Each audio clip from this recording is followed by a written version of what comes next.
आणि आज सभागृहात काय काय होऊ शकतं तेही आपल्याला पुढच्या काही वेळात आमचे प्रतिनिधी सांगणार आहेत. पण आपल्यासोबत आत्ता जोडले गेलेत वकील गिरीश राव आणि पुढच्या काही काळात आणखीन काही मान्यवर आपल्यासोबत जोडले जाणार आहेत.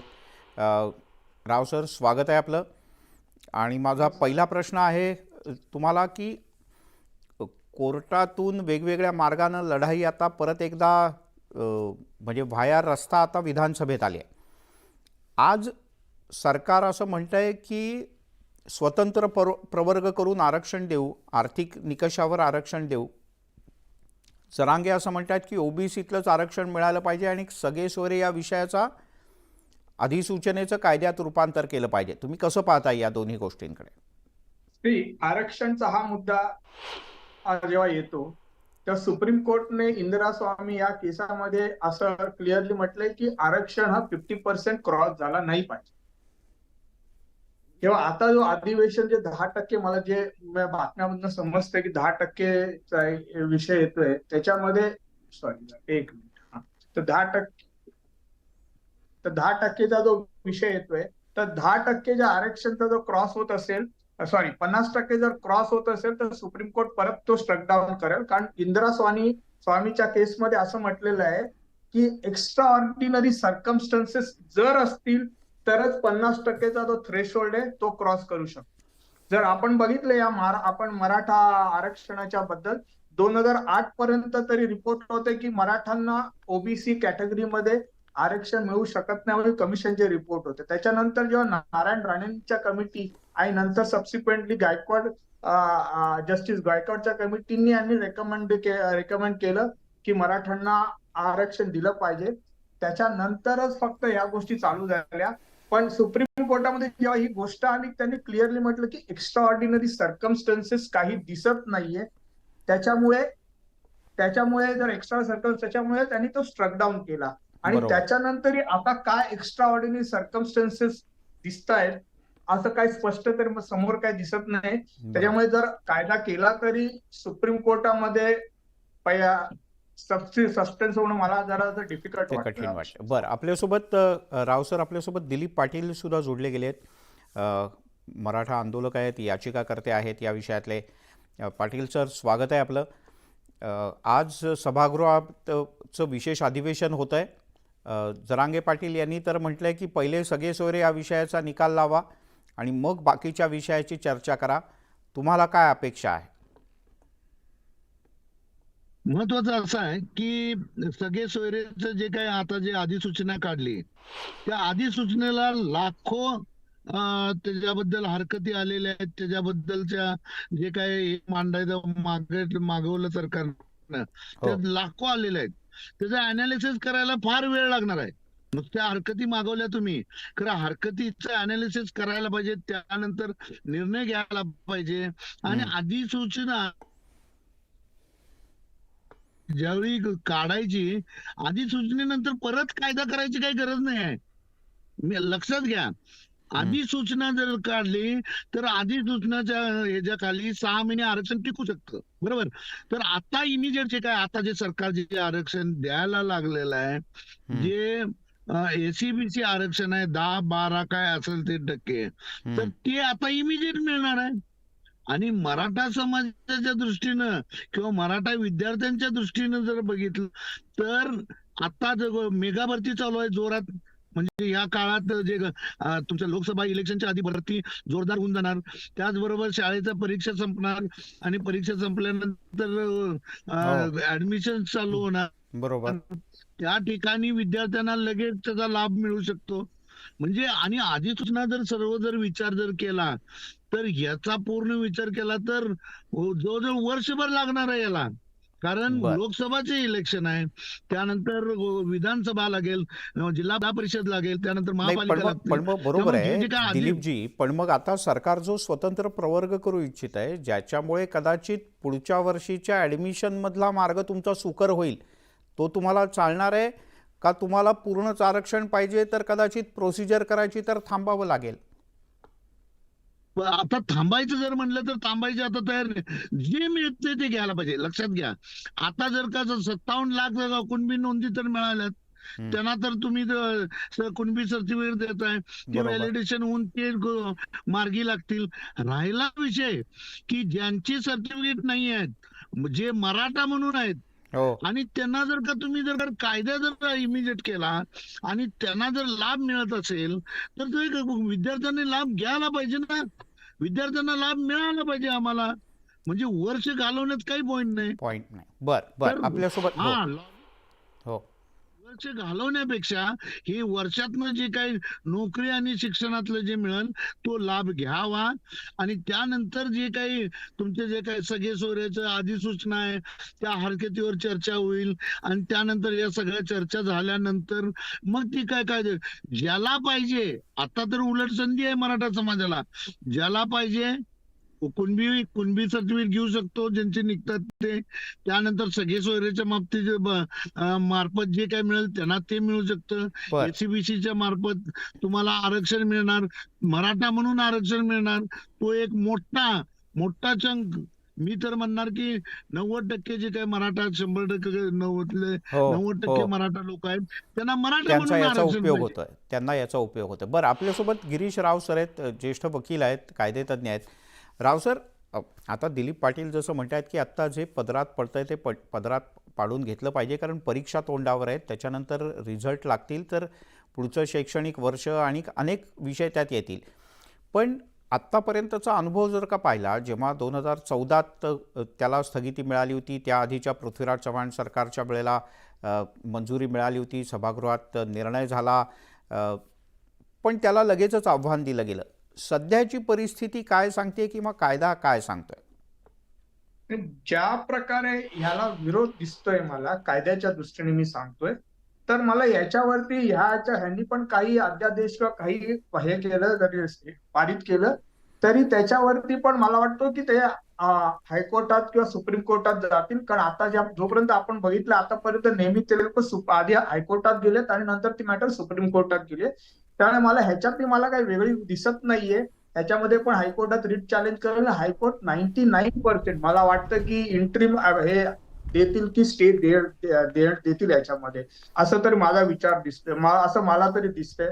कारण बर संस्कृत दर्शी प्रायमा फेशिया दिसतंय. याचं कारण असं आहे की पण 50% पण क्रॉस होतं की सरकारला अधिकार तर आहेच ना. म्हणजे सरकारने जी अधिसूचना आता काढलेली आहे, ज्याच्यावर हरकती मागवली आहेत, ठीक आहे, मोठ्या प्रमाणात त्याला हरकती आल्या असतील, पण सरकारला कायदा करण्याचा तर अधिकार आहेच ना.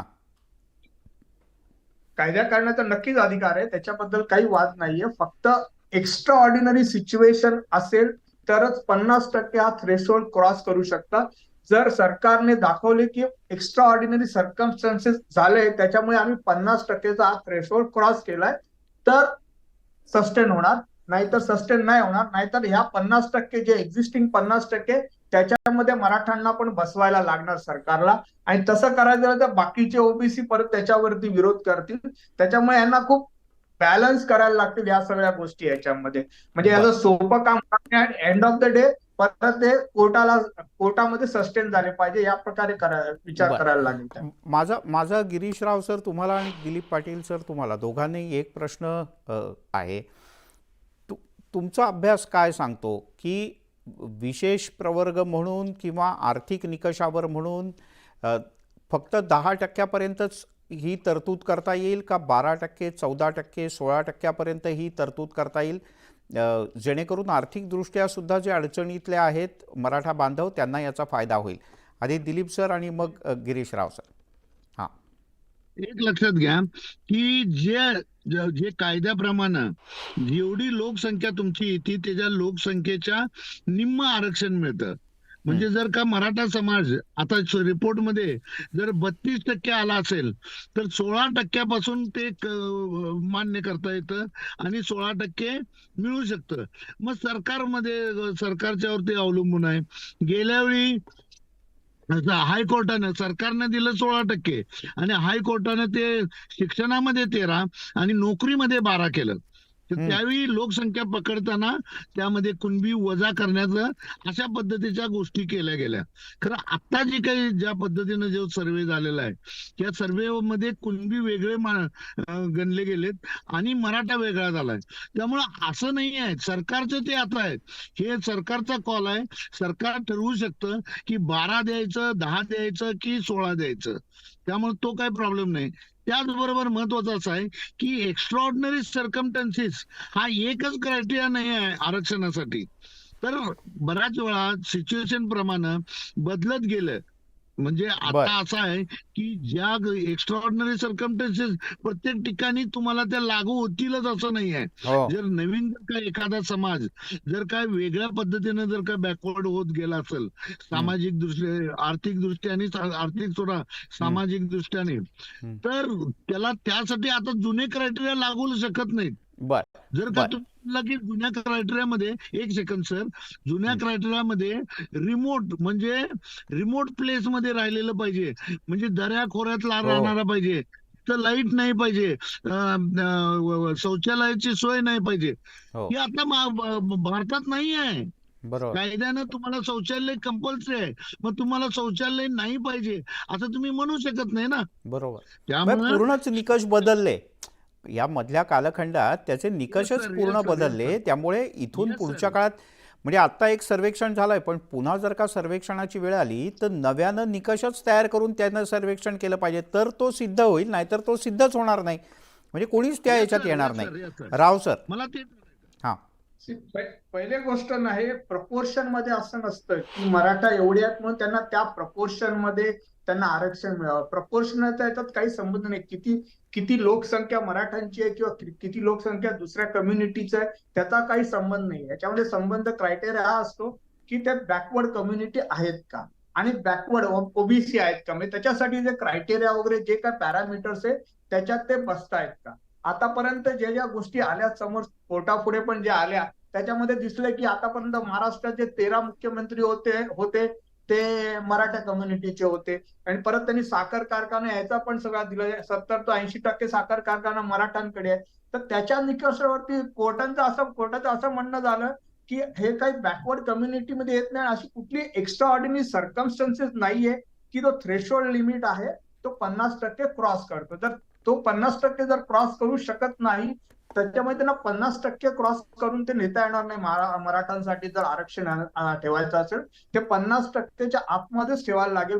जर तुम्हाला कोर्टाची स्क्रुटिनी पास व्हायची असेल तर त्याच्यासाठी परत काहीतरी चाललेलं की कुणबी याच्यात तर त्यांना पण आरक्षण कुणबी याच्यात धरूनच केलं पाहिजे. तसं काय केलं तर सस्टेन होईल. अदरवाईज मला कोर्टात ह्या गोष्टीचा जर 50% क्रॉस झाला तर मला थोडंसं डिफिकल्ट वाटतं की कोर्टात तो कदाचित टिकणार नाही. आतापर्यंत जर सुप्रीम कोर्टाचे तुम्ही निर्णय वेगवेगळ्या स्टेट मधले वगैरे बघितले, कर्नाटकमध्ये पण याच्या पूर्वी असं झालेलं आणि मला वाटतं तामिळनाडूमध्ये पण झालेलं की तिकडे पण सस्टेन झाले नाही, कोर्टाने ते स्ट्रक डाऊन केलंय. तर त्याच्यामुळे ह्या जर 50% क्रॉस करत पण असेल बिहारमध्ये असं झालं नाहीये ना अजून. बिहारमधलं तर हे अतिरिक्त आरक्षण जे आहे ते पूर्णपणे टिकलेलं आहे अजून तरी. सुप्रीम कोर्टात माझ्यामध्ये ती आली नाही अजून मॅटर.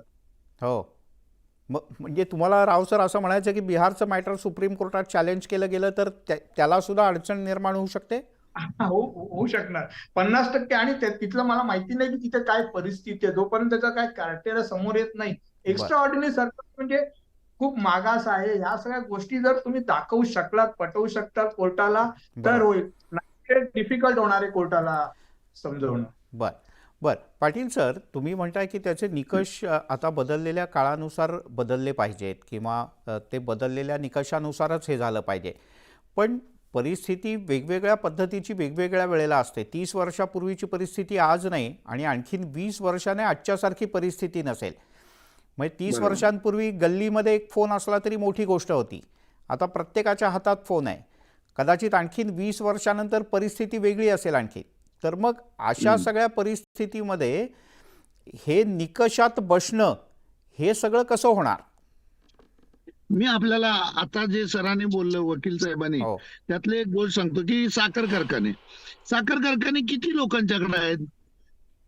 साधारण 100 ते 150 फॅमिलीकडे आहे. ते 100 ते 150 फॅमिलीचं सॅम्पल घेऊन तुम्ही समाजाचं मागासले पण आर्थिक हे ठरवू शकत नाही. आणि मी सर एक आता नवीनच एक गोष्ट सांगतो की जे आतापर्यंत घेतलं गेलेलं नाही, जे आरक्षण देत असताना सामाजिक आणि शैक्षणिक मागासले पण तपासलं जातं. खरं हे मागासले पण दूर करण्यासाठीच्या ज्या काही सरकार जे स्टेप्स उचलतं त्या मात्र आर्थिक आहेत. हां, बरोबर. हे किती एक म्हणजे हो. ह्याबद्दल आपण मी आपल्यालाच विनंती करतो, लोकांनी यावर विचार करायला पाहिजे. कुठला तज्ञ बोललेला नाही, कुठला राजकारणी बोलला नाही, कुठला समाजात एक लक्षात घ्या, तुम्ही नोकरी देता म्हणजे आर्थिक आलं, तुम्ही त्यांना सोयी सवलती देता म्हणजे आर्थिक आलं. म्हणजे सामाजिक मागासले पण दूर करण्यासारख्यासाठी ज्या काही स्टेप उचलल्या जातात त्या कशा उचलल्या जातात तो या सगळ्या आर्थिक आहेत. आणि म्हणताना आपण म्हणतो की आरक्षण आर्थिक मागासलेपणावर आरक्षण देणार नाही. हे एक मोठा फरक आहे, लक्षात घ्या. आता ठीक जर आहे. का एक सरांच्या याचं एक उत्तर द्यायचं होतं मला, की एक लक्षात घ्या की पूर्वीचे निकष कसे होते की अस्पृश्यता, आता आहे अस्पृश्यता कुठेही नाही आहे. हं, दुसरी गोष्ट पाणवठ्याचं, अहो पाणवठं नाही, आता प्रत्येकाच्या घरात चावीनं नळानं पाणी येतं. हं. त्यामुळे पाणवठ्याची गोष्ट एक असं आहे. तर अशा ज्या गोष्टी आहेत की ज्या अस्पृश्यतेच्या नाही बाबतीत म्हणजेच म्हणजेच ते क्रायटेरिया म्हणजेच संपलेला दिलीप आहे. सर, की मुळात याच्यातले मागासवर्ग आयोगातले जे निकष आहेत या सगळ्या गोष्टी ठरवण्याचे, ते खरं तर निकषही बदलण्याची गरज आहे. म्हणजे आता पुढच्या वेळेला जेव्हा मागासवर्ग आयोगाला नवीन अध्यक्ष मिळेल, तर त्यावेळेला आपण अपेक्षा अशी करूयात की याच्यातले निकष बदलले जातील बदलत्या काळानुसार. Yes. खरं तर एक खूप आणखीन 3-4 प्रश्न आहेत, पण आपल्याला वेळेची मर्यादा आहे. तूर्तास मी दोघांचेही आभार मानतो की तुम्ही वेळ मला दिलात तर. एकच म्हणायचं होतं, हां. हा प्रश्न आर्थिक ह्याच्यावरती नाही. आर्थिक असेल तर फक्त मराठा नाही येणार त्याच्यामध्ये, मग बाकीच्या पण कम्युनिटी येतील. पण हं. त्यामुळे आर्थिक फक्त क्रायटेरिया होऊ शकत नाही. जर आर्थिक क्रायटेरिया तर ब्राह्मण पण आले, बाकी लोक पण आले जे आर्थिक दृष्ट्या मागासलेले आहेत. म्हणजे एवढंच बरोबर आहे म्हणायचं ना होतं. सर. बरोबर आहे. सगळ्यांना देते. म्हणजे म्हणून म्हणून एक लक्षात घ्या, परत एकदा मी सांगतो भागवत सर, हो, की बोला.